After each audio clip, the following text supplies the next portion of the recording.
देख भाई, चल ना बात करते हैं। अरे अरे दीजिए ना आंटी, मैं आपकी हेल्प कर देता हूँ, छोड़िए ना। मुझे तुम्हारी कोई मदद नहीं चाहिए। अरे आंटी पल्लू खुला रखा करो, ज्यादा सुंदर लगोगी। इतना थक गई होगी ना। पसीना पसीना हो गया, लाइए पसीना साफ। बदतमीज। अरे आंटी क्या हो गया? हम भी दीवाने आंटी, और आप ऐसे भाग रहे हो। देखिए, हम जानते हैं कि अंकल से कुछ होने नहीं वाला, पर हम है ना, हमसे दोस्ती कर लो, ऐसी ऐश करेंगे, बहुत खुश रखेंगे आंटी आपको। शर्म नहीं आती तुम लोगों को? अरे तुम्हारी उम्र की बेटियां है मेरी। अरे क्या क्या बात है आंटी, तो आपसे और आपकी बेटी से दोनों से दोस्ती कर लेंगे, फिर तो दिक्कत नहीं है ना आपको। बदतमीज, आइंदा से ऐसी बदतमीजी की ना तो मार मार के भरता बना दूंगी तुम्हारा। मुझे थप्पड़ मारा।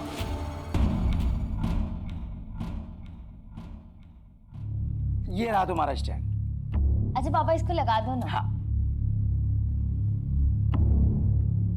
लग गया। अच्छा अभी आप जाओ।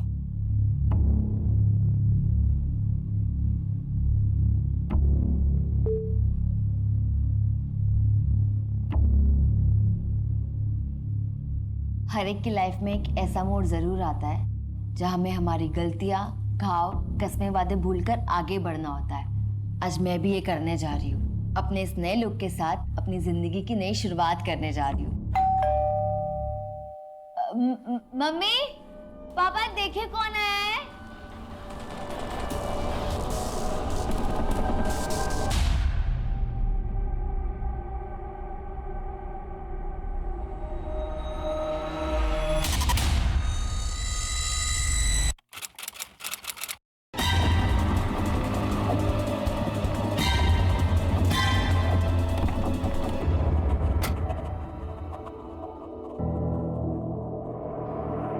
बहुत ही ब्रूटली मारा है सर।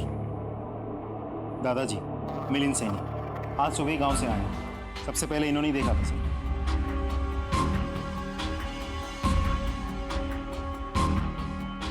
सिंह ले जाओ इन्हें। सीसीटीवी चेक किया? कोई सीसीटीवी नहीं है सर, ना घर में ना मोहल्ले में।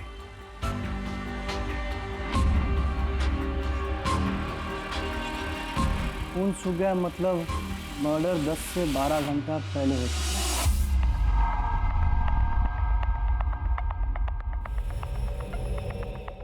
कोई फोर्स एंट्री? नहीं सर, कोई फोर्स एंट्री नहीं हुई। इसका मतलब जरूर कोई जान पहचान वाला हो सकता है, और दरवाजा इनमें से किसी ने खोला होगा, शायद इन्होंने। इसीलिए अपराधी ने सबसे पहला हमला इन पर किया। उसके बाद ये बेटी यहाँ से आई हो सकती है, इसलिए हमला इन पर किया। माँ शायद यहाँ से आई होगी, फिर उसने माँ पर हमला किया होगा। और कपड़ों की हालत देख के ऐसा लगता है कि उसने माँ बेटी दोनों के साथ रेप किया होगा। और जिस तरीके से ये खून फैला हुआ है, लगता है बाप ने उठने की कोशिश की होगी, लेकिन उठ नहीं पाया होगा। लेकिन फिर भी माँ बेटी को बचाने के लिए उसने अपने आप को घसीटा होगा यहाँ तक, फिर यहीं पे ढेर हो गया। और बाद में शायद अपराधी ने माँ बेटी दोनों को मार डाला होगा। बेचारे को अपनी बीवी और बेटी को अपनी आंखों के सामने मरते हुए देखना पड़ा होगा, और फिर वो कातिल ने बाप को मार डाला होगा। लेकिन सर इतना सब कुछ देख के लगता नहीं कि ये सब एक आदमी ने किया होगा। शायद ये भी हो सकता है। देर रात को मर्डर हुआ है तो आस पड़ोस के लोग तो सोए होंगे, लेकिन वॉचमैन तो जागा ही होगा ना। सर बंगले में कोई वॉचमैन नहीं था, एक वॉचमैन ने कॉलोनी का, उसे बुलाया। श्रीवास्तव, यहाँ से कोई खास चीज़ बरामद हुई? हथियार वगैरह? नहीं सर, सिर्फ है मोबाइल, लेकिन इसकी बैटरी खत्म हो चुकी है। रिचार्ज करके हमें डेटा रिट्रीव करना होगा, शायद कोई इन्फॉर्मेशन हाथ लग जाए। जोशी जी। सर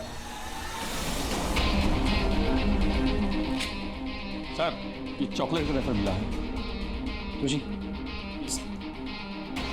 श्रीवास्तव सर पंचनामा तैयार करो और बॉडीज को पोस्टमार्टम के लिए भेज दो।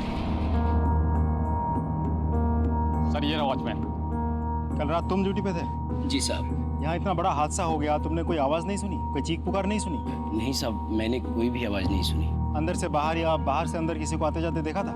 साहब मैं तो उधर मेन गेट पे रहता हूँ, मैंने किसी को नहीं देखा आते हुए। इस परिवार को तो अच्छे से जानते होंगे तुम। हाँ साहब, साहब का अपना कारोबार है और मैडम जी घर संभालती है और गरिमा दीदी वकील है।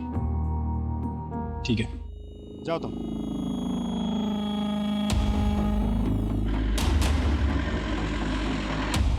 गरिमा, गरिमा, गरिमा।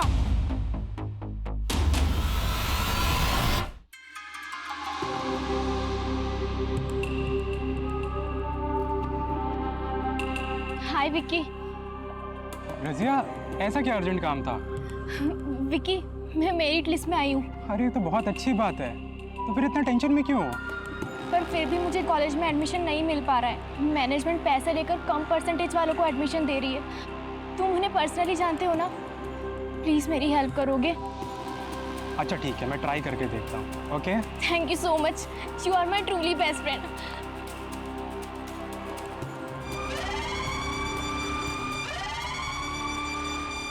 मैंने बॉडीज देखी है, बहुत ही बर्बरता से मारा है, जख्म बहुत गहरे हैं, किसी हेवी मेटल से मारा गया है। इनिशियल तौर पर मैं इतना ही कह सकता हूं कि दोनों लेडीज के साथ रेप हुआ है। बाकी सारी चीजें तो मैं पोस्टमार्टम के बाद ही बता सकता हूं। No please excuse me. Garima, दादाजी।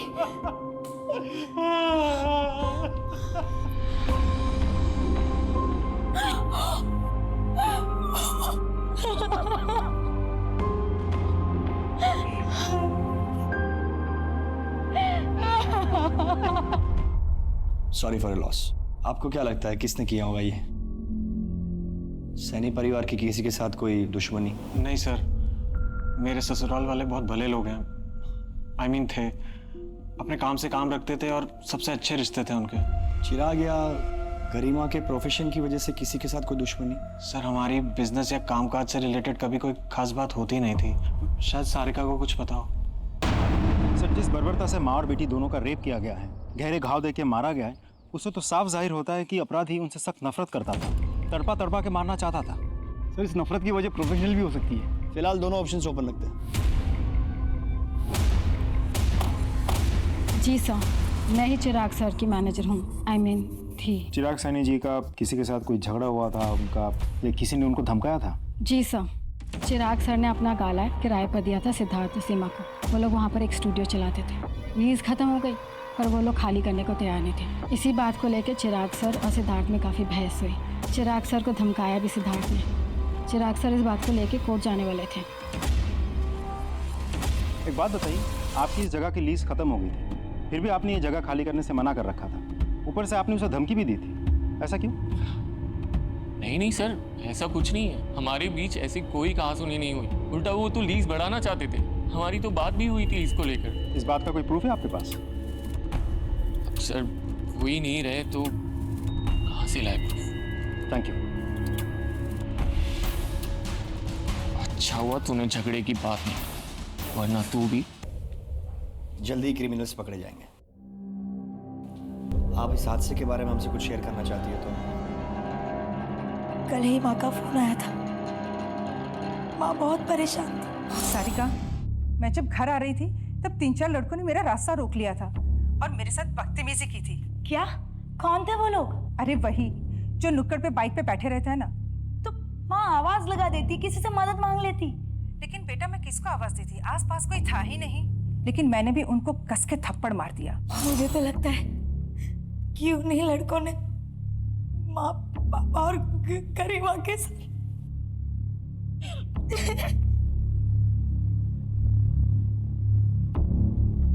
पता लगाओ कौन थे वो लड़के।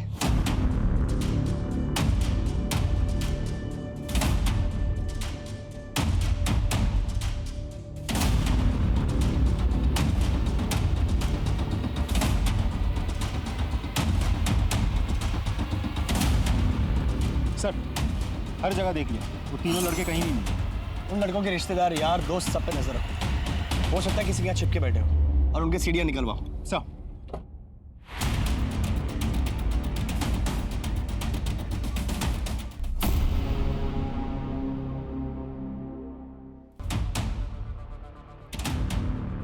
ये छोटू रुक, अंदर कहाँ जा रहे हैं? साहब चाय नहीं पीते? साहब चाय बेचने नहीं आया हो तो हाँ बोलो। साहब मैं उस दिन पार्लर चाय देने गया था तो वो मैडम है ना जिसका मर्डर हो गया, वो आई थी वापस। अब बेचारी को दिखाई नहीं देता ना। वो पार्लर में काम करने वाला आलोक उसे बहुत गंदी नज़र से देख रहा था और बहुत गंदी तरीके से छू रहा था साहब उसको। तो वो मैडम पार्लर से जैसे ही गई ना, आलोक भी उसके पीछे पीछे चला गया।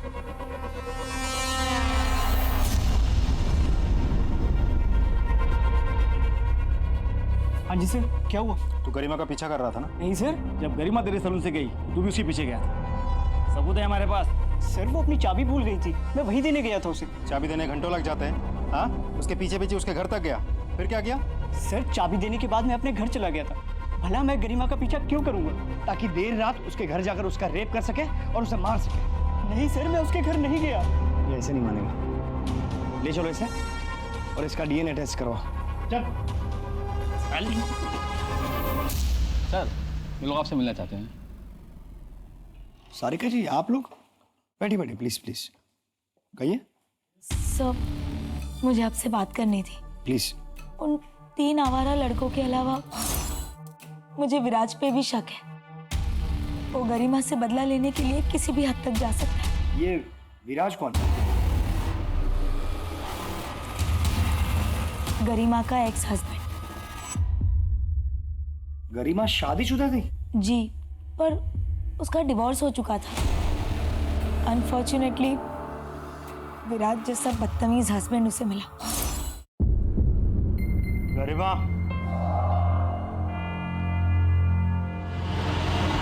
रोज देगी मुझको। हिम्मत कैसे हुई तेरी मुझ पे केस करने की? राज, एक मिनट। बीवी है मेरी और बीवी बन के रहे औकात में। समझ में आ रही है ना? तेरा वो हाल करूंगा पहचान नहीं पाएगी खुद को। डिवोर्स की वजह से विराज को काफी नुकसान हुआ था, इसीलिए वो गरिमा से नफरत करता था। विराज बहुत ही घटिया आदमी है सर। मुझे तो लगता है कि उसी ने माँ और गरिमा के साथ। सर, विराज से कांटेक्ट हो गया, वो कल मिलने आएगा। आज क्यों नहीं? सर, वो पास के ही शहर के सेशन कोर्ट में वकालत करता है। आज बिजी है, वो कल आएगा। सर, गरिमा के मोबाइल से डाटा रिट्रीव हो गया।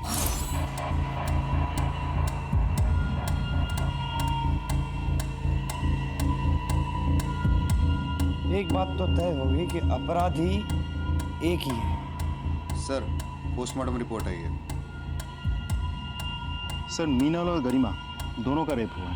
मतलब दोनों का रेप किसी एक ही आदमी ने किया है। सर, मीनल, गरिमा और चिराग के सर पर गहरी चोट लगने की वजह से जो हेवी ब्लड लॉस हुआ था, उन तीनों की मौत उसी की वजह से हुई है।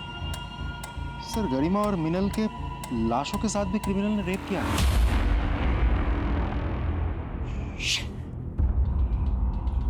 बहुत ही गंदी किस्म की मानसिकता है इस अपराधी की। उसे बीमारी है, नेक्रोफिलिया। इतने साल की नौकरी में पहली बार ऐसे घिनौने अपराधी से पाला पड़ा है।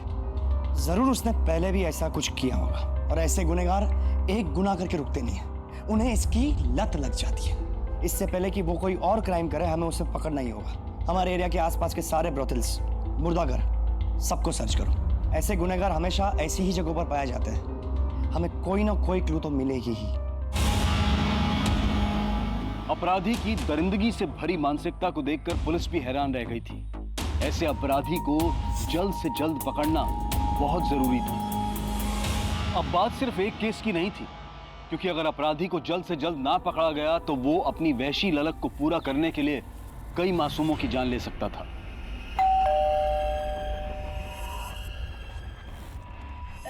हाय विक्की। हाय रजिया, अंदर आओ, बैठो। नहीं थैंक्स। क्या हुआ विक्की? तुमने बात किया कॉलेज मैनेजमेंट से? हाँ की ना। क्या कहा उन्होंने? मेरा एडमिशन हो जाएगा ना? एडमिशन तो हो जाएगा, लेकिन मेरी एक शर्त है। शर्त?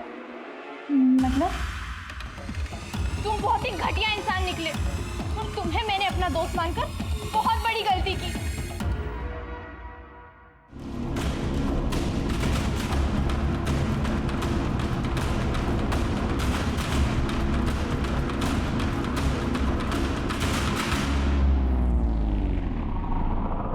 आ जाओ, बैठो।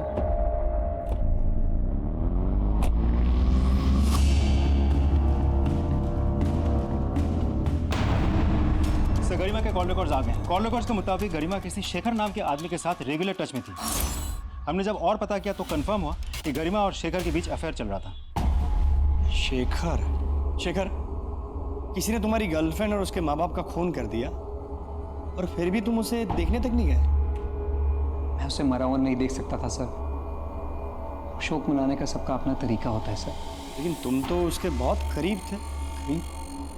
सर मैं प्यार करता था उससे। बताओ कि क्या उसके पास्ट में कोई ऐसा था जो उससे इतनी नफरत करता हो कि उसका और उसके माँ बाप का खून कर सके? हाँ सर। कौन? चंदन। चंदन कौन? चंदन एक टैक्सी ड्राइवर है सर। गरिमा उसके खिलाफ कोर्ट में केस भी लड़ रही थी। एक्चुअली चंदन ने अपनी टैक्सी से गरिमा को ठोकर मारी थी। एक्सीडेंट इतना बड़ा था कि उसमें उसकी आंखें चली गई थी। एक सेकंड, मतलब गरिमा जन्म से अंधी नहीं थी? नहीं सर, उसी एक्सीडेंट में गरिमा की आंखें गई थी। अगर गरिमा केस जीत जाती तो चंदन को अपना सब कुछ बेच बाच कर गरिमा को मुआवजा देना पड़ता, और इसीलिए वो उसको केस वापस देने के लिए धमकियां देता था। ये गरिमा, आखिरी बार समझा रहा हूँ, केस वापस ले ले। कौन? चंदन, पहचाना नहीं? नहीं लूंगी। अभी तो तेरी सिर्फ आंखें गई हैं, अगर नहीं लिखना तो जान से जाएगी। क्या बे, धमकी दे रहा है? धमकी नहीं दे रहा हूँ, अगर इसने केस वापस नहीं लिया ना। चंदन बहुत खतरनाक आदमी है सर, वो उसे खुलेआम धमकियां देता था। ये लो, मुंह मीठा करो। 17 जुलाई को तुम कहाँ थे? 17 जुलाई को याद नहीं साहब। 17 जुलाई को गरिमा और उसकी माँ का रेप हुआ, उन दोनों की हत्या हुई, गरिमा के पिताजी की भी हत्या हुई। तुम 17 जुलाई को गरिमा के घर पे थे ना? नहीं साहब, हाँ मुझे याद है साहब, 17 जुलाई को तो मैं देवास में था। अच्छा, कोई प्रूफ है? टोलना का रसीद वगैरह? नहीं साहब, रसीद तो नहीं है। तुमने गरिमा पे टैक्सी चढ़ा दी थी, उसको मारना चाहते थे? नहीं साहब, गरिमा झूठ बोल रही थी, उसने मेरे खिलाफ झूठे गवाह और सबूत खड़े किए। साहब वो एक एक्सीडेंट था। इसका डीएनए टेस्ट करवाओ और गरिमा और मीनल की बॉडी पे मिले सीमेंट के साथ उसे मैच करके देखो। रोज नई जानकारियां मिल रही थी, नए संदिग्ध सामने आ रहे थे, पर इससे केस सुलझने की बजाय उलझता जा रहा था। मामले की पेचीदगी बढ़ती जा रही थी। चॉकलेट लेंगे आप? Thank you sir.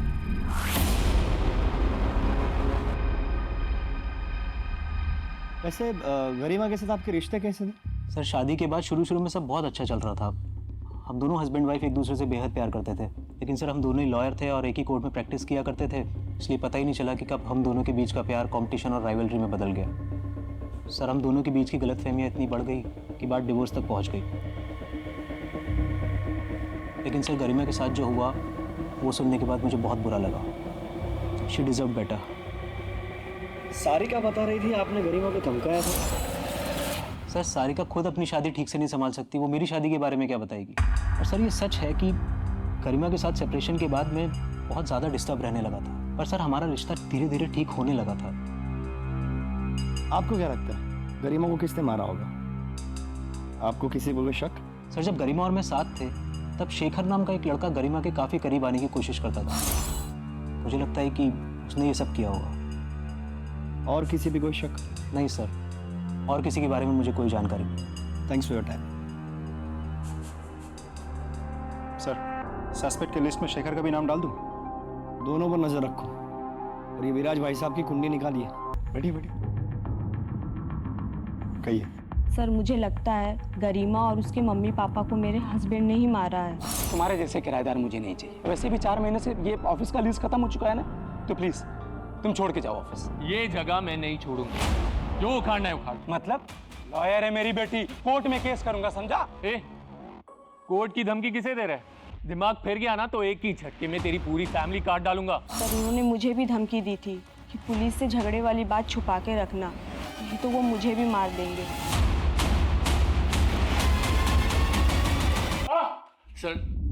सर मुझे क्यों मारे हो सर? मैंने नहीं मारा है ना चिराग और उसकी फैमिली को। तेरी बीवी ने खुद हमें बताया कि तूने उसको धमकी दी थी। सर मैंने ऐसा कुछ भी नहीं किया, वो झूठ बोल रही है सर। सर मैंने किसी को नहीं मारा। डीएनए टेस्ट करवाओ इसका। सपने हमारी लाइफ में सबसे ज्यादा इम्पोर्टेंट होते हैं। सपनों को हमारा गोल्स बना लेते हैं और गोल्स को अचीव करने के लिए हम वर्क हार्ड करते हैं। तो इन शॉर्ट सपने हमें एक बड़ा ह्यूमन बीइंग बनाते हैं। जैसे हमारा करीबी रिश्ता हमारे मॉम डैड से है, वैसे ही फ्यूचर का सबसे ज्यादा करीबी रिश्ता सपनों से है।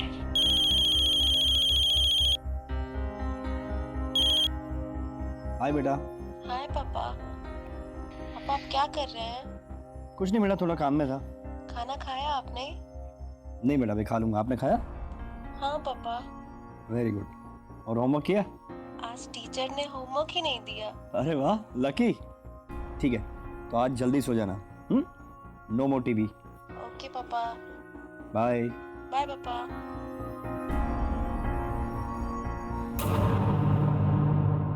सर ये आपसे मिलना चाहते हैं। साहब मेरा बेटा रोशन कल से घर नहीं आया, मोबाइल भी नहीं लग रहा है उसका।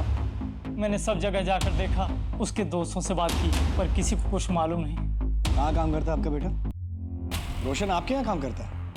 हाँ, लेकिन क्यों, क्या हुआ? तो कल से घर नहीं आया तो उसके अब्बू बहुत परेशान है। लेकिन वो कल से यहाँ भी नहीं आया और हमारी कार भी उसी के पास है। कल से आपकी कार लेके गायब है, तो फिर आप लोगों ने अभी तक कोई कंप्लेंट क्यों नहीं? सर वो हमारा बहुत भरोसे का ड्राइवर है, हमें लगा किसी ज़रूरी काम से गया होगा, आ जाएगा वापस, इसलिए नहीं लिखवाई रिपोर्ट। श्रीवास्तव सर, रोशन के मोबाइल का आखिरी लोकेशन ट्रेस करो। सर यही लोकेशन, रोशन का फ़ोन आखिरी बार इसी लोकेशन पे एक्टिव था, फिर स्विच ऑफ हो गया। सारे एरिया को अच्छे से चेक करना भी है। श्रीवास्तव, ये रास्ता जाता है इंदौर की ओर। मतलब जिस किसी ने भी ये बॉडी के पार्ट्स फेंके, वो गाड़ी इंदौर की ओर जा रही है। सर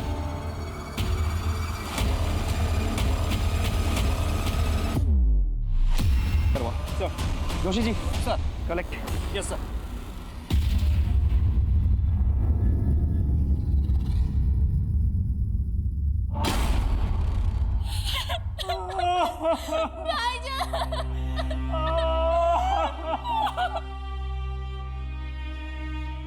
क्या मैं इस वक्त आपसे कुछ सवाल पूछ सकता हूँ? आप रोशन से आखिरी बार कब मिली थी? सर मैं घर जा रही थी, रोशन भाईजान मुझे रास्ते में दिखे, उन्होंने मुझे घर तक लिफ्ट दिया और एक आदमी उनसे मिलने आया और वो दोनों फिर साथ चले गए। चेहरा याद है आपको? उस टाइम मैं ठीक से देख नहीं पाई। चाचा, आप जानते थे कि आपका बेटा रोशन और उसकी मालकिन सारिका फोन पर घंटों बातें किया करते थे? सर मुझे इन दोनों के अफेयर के बारे में शुरू से पता था और मुझे इस चीज़ से कभी कोई प्रॉब्लम थी ही नहीं। सर गाड़ी तो रोशन के पास ही थी, हो सकता है कार के लिए किसी ने उसको मार दिया हो। सारिका जी, मुझे आपसे कुछ बात करनी है। सर अभी अभी मेरी बीवी को उसके बॉयफ्रेंड की मौत की खबर मिली है, बेचारी सदमे में है, बेहतर होगा आप इसे अकेला छोड़ दें।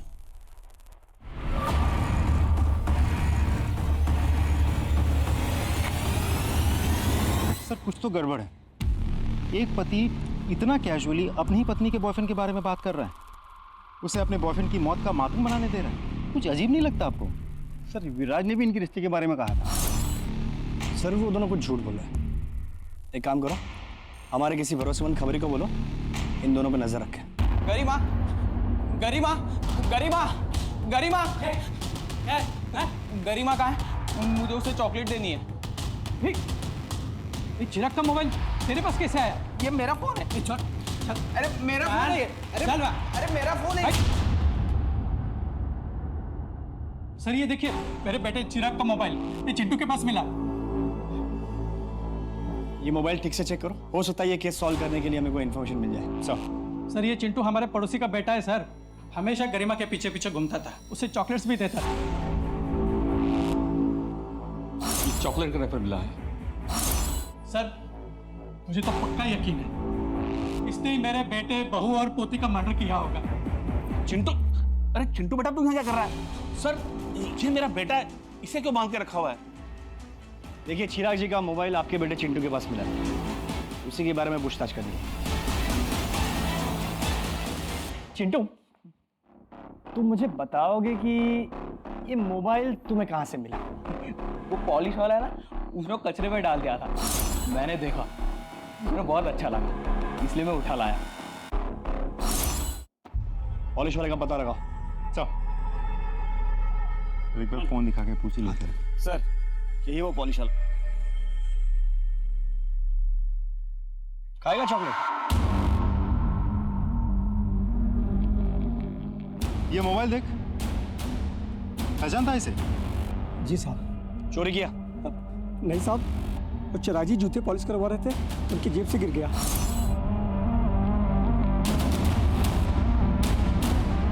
मेरे में लालच आ गया तो मैंने उस पर कपड़ा डाल दिया और उनके जाने के बाद मोबाइल उठा के चलाने की कोशिश की तो मोबाइल चल नहीं रहा था, तो मैंने उसे फेंक दिया। जोशी जी, इसका भी डीएनए टेस्ट करवाओ। अरे साहब मैंने क्या किया साहब? बिठाओ अंदर। साहब, मैंने क्या किया? सब पता चल जाएगा, चल। सर, चंदन के बैंक स्टेटमेंट्स आ गए हैं। गरिमा के एक्सीडेंट के दूसरे ही दिन चंदन के अकाउंट में 2 लाख कैश डिपॉजिट हुए थे। सर, सीसीटीवी फुटेज से पता चला है कि विराज का असिस्टेंट बैंक गया था पैसे डिपॉजिट करने। सर प्लीज मारे मत, मैं बताता हूँ सर। मैंने गरिमा से शादी तो कर ली थी, लेकिन एक गड़बड़ हो गई। सर, हम दोनों लॉयर थे। अब मेरे सारे क्लाइंट्स गरिमा को प्रेफर करने लगे थे। मेरा करियर, मेरी रेपुटेशन सब स्टेक पे था। मैंने सोचा गरिमा के साए में रहने से अच्छा है कि मैं उसे डिवोर्स दे देता हूँ, लेकिन सर गरिमा ने उल्टा मेरे ऊपर केस कर दिया सर। फिर सर मैंने सोच लिया कि मैं गरिमा को रास्ते से हटा देता हूँ। मैंने चंदन को पैसे दिए और मैंने उसे बोला कि एक्सीडेंट में उड़ा दे गरिमा को। सर, चंदन ने एक्सीडेंट तो किया, लेकिन गरिमा बच गई। उस एक्सीडेंट में गरिमा अंधी हो गई, लेकिन सर उसके बाद गरिमा के घर पे गरिमा और उसके माता पिता का जो मर्डर हुआ है सर उसमें मेरा कोई हाथ नहीं है। मैं सच कह रहा हूँ सर, मैंने कुछ नहीं किया है। सारे बॉडी पार्ट्स रोशन के ही हैं सर। किसी भारी चीज से वार करने की वजह से रोशन की मौत हुई। मारने के बाद बॉडी के छोटे छोटे टुकड़े कर दिए गए और बॉडी में अल्कोहल के ट्रेसेस भी मिले, विच मीन्स मरने से पहले उसने शराब पी रखी थी। रजिया के कहने के मुताबिक जब रोशन ने उसे ड्रॉप किया तब तक वो बिल्कुल नॉर्मल था। फिर एक आदमी उससे मिलता है, उसके साथ वो कहीं बाहर जाता है। उस स्पॉट से लेकर जहाँ पे हमें रोशन की बॉडी का पहला पार्ट्स मिला, वहाँ तक का डिस्टेंस लगभग 2 किलोमीटर होगा। जी, मतलब उसी दौरान रोशन ने शराब पी होगी या खरीदी होगी। एक काम करो, उस एरिया के सारे वाइन शॉप और बार्स के सीसीटीवी फुटेज को चेक करवाओ। सर, मिनल को छेड़ने वाले लड़कों में से एक लड़के के घर वालों ने उज्जैन में पैसे भेजे थे और उज्जैन पुलिस की मदद से उन लोगों को गिरफ्तार भी किया। सर, और एक जरूरी बात, उन लड़कों के पास से वैसे चॉकलेट्स मिले जिनके रैपर्स मर्डर स्पॉट पे मिले थे। ऐसी चॉकलेट्स बहुत पसंद है ना तुम लोगों को? खाओ, जल्दी खाओ। अब बताओ, तुम में से किसने गरिमा और मीनल का रेप करने के बाद चॉकलेट के ऐसे रैपर वहां पे डाले थे? नहीं सर, हमने ऐसा कुछ भी नहीं किया है। ऐसा कुछ भी नहीं किया तो फिर तुम लोग उज्जैन जाकर के छुपे थे? सर, हमारी मीनल जी से कहा सुनी हुई थी और उसी रात उनका मर्डर हो गया था। हमें लगा सब लोग हम पर डाउट करेंगे, इसीलिए हम उज्जैन जाकर छिपे रहे। व्यवस्था, इन सबको तब तक तोड़ो जब तक ये लोग सच नहीं बताते। नहीं सर, उज्जैन से किसी महिला का फोन है जो सिर्फ आपसे ही बात करना चाहती हैं। नमस्ते, मैं सीनियर इंस्पेक्टर विजय शंकर बोल रहा हूँ। सर, मैं उज्जैन से भागीरथी बोल रही हूँ। अखबार में सैनी परिवार का काम चालू था। काम छोड़ के चॉकलेट खाएगा तो काम का पूरा करेगा। वो तो अच्छा हुआ कि मैं बच गई। उम्र क्या थी उसकी? यही कोई 35-40 साल। उस बंदे का स्केच बनवाने में आप हमारी मदद कर सकती हैं? जी। क्रिमिनल का नाम धर्मेश, माँ का नाम भागीरथी, पेशा कारपेंटर।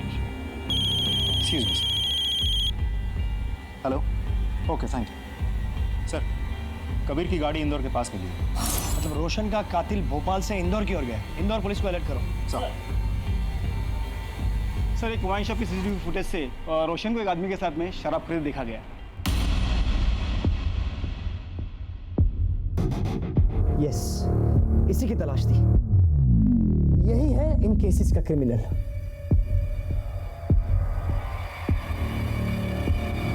धर्मेश जी, अंदर का जो मेजरमेंट बोला था आपने ले लिया? हाँ। अच्छा, मुझे ना कुछ ज़रूरी काम से बाहर जाना है, तो मुझे आने में थोड़ा लेट हो जाएगा। और कुछ भी लगता है ना ज़रूरत की चीज़ तो मुझे बता देना। आप मुझे कॉल कीजिए, मैं फ़ौरन आ जाऊँगी।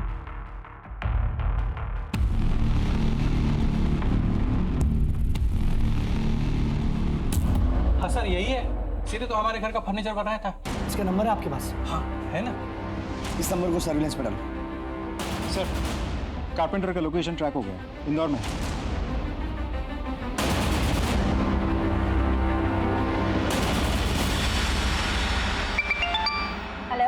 मैडम, अलमारी में लॉक बीच में लगेगा या ऊपर?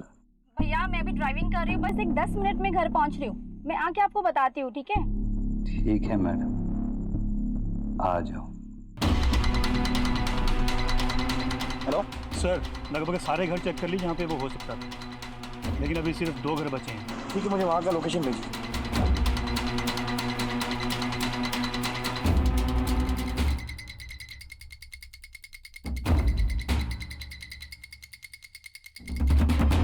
धर्मेश जी, धर्मेश जी, अरे दरवाजा क्यों बंद कर रहे हो आप?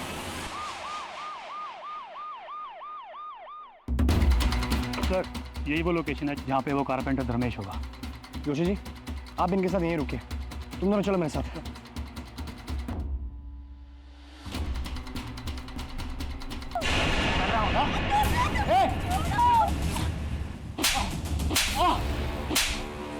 साहब मैं कुछ नहीं किया, साहब मैं कुछ नहीं किया। रुक जा, अबे रुक, रुक, रुक।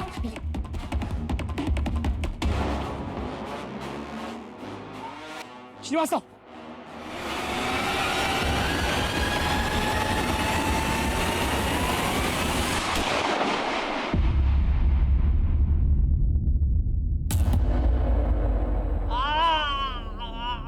बताता हूँ, सब बताता हूँ।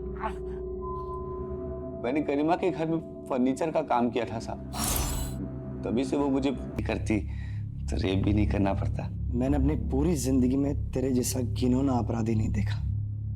रोशन को भी तूने मारा ना? नहीं साहब, मारा साहब, मतलब मानना पड़ा। मैंने रोशन के मोबाइल में सारिका की फोटो देखी थी, मुझे बहुत अच्छी लगी थी, चाहिए थी। फिर मैंने रोशन से दोस्ती की ताकि सारिका की जानकारी निकाल सकूं। एक दिन जब सारिका की जानकारी लेने के लिए मैंने उससे बात किया तो बावला होकर मुझसे झगड़ा करने लगा, तो मुझे मारना पड़ा। वैसे तो तेरे जैसे अपराधी के लिए कोई भी सजा कम है, लेकिन मैं पूरी कोशिश करूंगा कि तुझे फांसी की सजा हो। विश्वास बहुत जरूरी है, लेकिन बंद आंखों से किए गए विश्वास के लिए कई बार बड़ी महंगी कीमत चुकानी पड़ सकती है। अगर परिवार के लोग थोड़ी सतर्कता दिखाते, ऐसे दरिंदों की नजरों में छिपी घिनौनी मंशा को भांप लेते, तो आज कई बेगुनाह बच सकते थे। तो आइए हम सब इस केस से एक सबक लें कि जहां जरूरी है वहां हम विश्वास जरूर करेंगे, लेकिन खुली आंखों से। अब मैं अनूप सोनी आपसे विदा लेता हूं, फिर मुलाकात होगी क्राइम पेट्रोल सतर्क में एक और नए केस के साथ। तब तक अपना और अपने परिवार का ख्याल रखें, सतर्क रहें, सुरक्षित रहें और देखते रहें क्राइम पेट्रोल सतर्क।